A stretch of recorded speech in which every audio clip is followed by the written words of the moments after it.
পরিকল্পনা করেছে, কিন্তু এটা হওয়ার কথা ছিল না। আমরা স্পষ্ট ভাষায় বলে দিতে চাই, শুধুমাত্র শেখ পরিবারের পাচারকৃত অর্থ বাইরে থেকে ফেরত আনার ব্যবস্থা করুন, সকল ঋণ শোধ করা যাবে, জনগণের উপর চাপ সৃষ্টি করবেন না।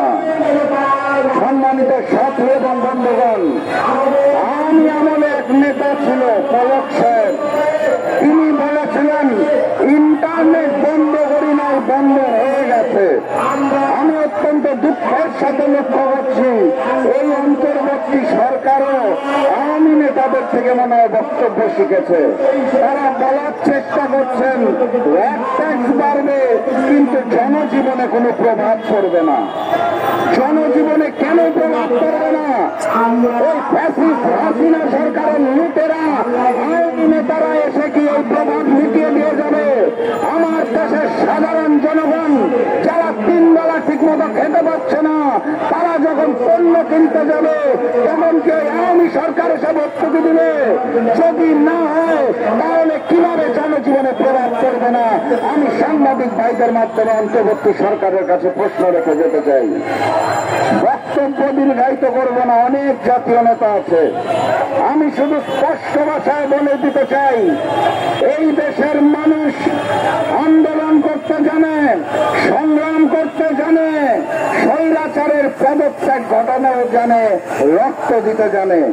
অতএব সংস্কারের নামে নতুন করে দেশের মানুষের উপর চাপ প্রয়োগ করবেন না। সংস্কারের নামে ভ্যাট ট্যাক্স বাড়াবেন না। সংস্কারের নামে শিল্পক্ষেত্রে গ্যাসের দাম বাড়াবেন না। জনগণ ভোট দেওয়ার জন্য মুখিয়ে আছে। যদি আপনারা আওয়ামী চরিত্র ধারণ করেন তাহলে দেশের জনগণ আবারও রাজপথে নামতে বাধ্য হবে এবং অন্তর্বর্তী সরকার বিরোধী আন্দোলন গড়ে তোলা হবে ইনশাআল্লাহ। সর্বশেষ শুধু বলে দিতে চাই, আপনারা আওয়ামী লীগ নন, ভারতের সেবাদার সরকার নন, জনগণের ম্যান্ডেটে নির্বাচিত সরকারও নন। অতএব তাও বাহানা করবেন না। সংস্কার বলতে বন্ধ করুন। জাতীয় নির্বাচনের 3 তারিখ ঘোষণা করুন। জনগণকে ভোটের মাধ্যমে জনগণের সরকার প্রতিষ্ঠা করতে দিন। যেই জনগণের সরকারের জবাবদিহিতা থাকবে। আপনাদের এই তাল বাহানা সরকার আমরা আর চাই না। সংস্কারের গল্প বন্ধ করুন। আবারও দেখা হবে, আবারও কথা হবে। আজকের মতো বিদায় নিচ্ছি। বিজয়ের পথযাত্রা শুরু, জীবন অথবা মৃত্যু। আসসালামু আলাইকুম।